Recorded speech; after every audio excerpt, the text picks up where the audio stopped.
Le 17 mars a été marqué par une intensification des opérations militaires en Ukraine, avec des événements significatifs qui ont redéfini le paysage du conflit.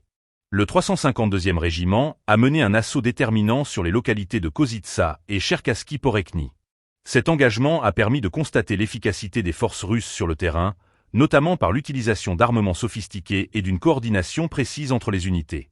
Dans la zone frontalière de Koursk, un hélicoptère de combat Mi-35M a frappé avec force, anéantissant des éléments d'infanterie ukrainienne ainsi que des équipements militaires.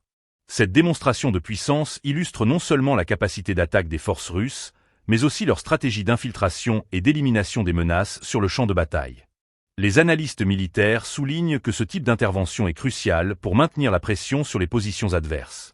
Parallèlement, un drone lancé 3 a désactivé un obusier automoteur Bogdana près de Kharkov, marquant un coup dur pour les capacités d'artillerie ukrainiennes. L'utilisation de drones pour cibler des équipements stratégiques reflète l'évolution des tactiques militaires contemporaines, où la technologie joue un rôle de plus en plus central. Ce genre d'action met en lumière la vulnérabilité des forces ukrainiennes face à ces nouveaux outils de guerre.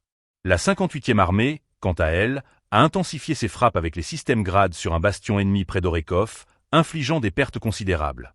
Cette offensive est représentative de la volonté russe de déstabiliser les lignes de défense ukrainiennes et d'affirmer leur domination dans des zones stratégiques.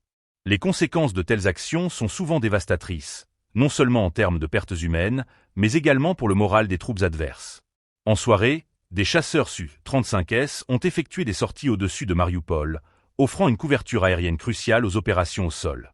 Cette supériorité aérienne est un atout majeur pour les forces russes, leur permettant de contrôler le ciel tout en soutenant leurs unités sur le terrain.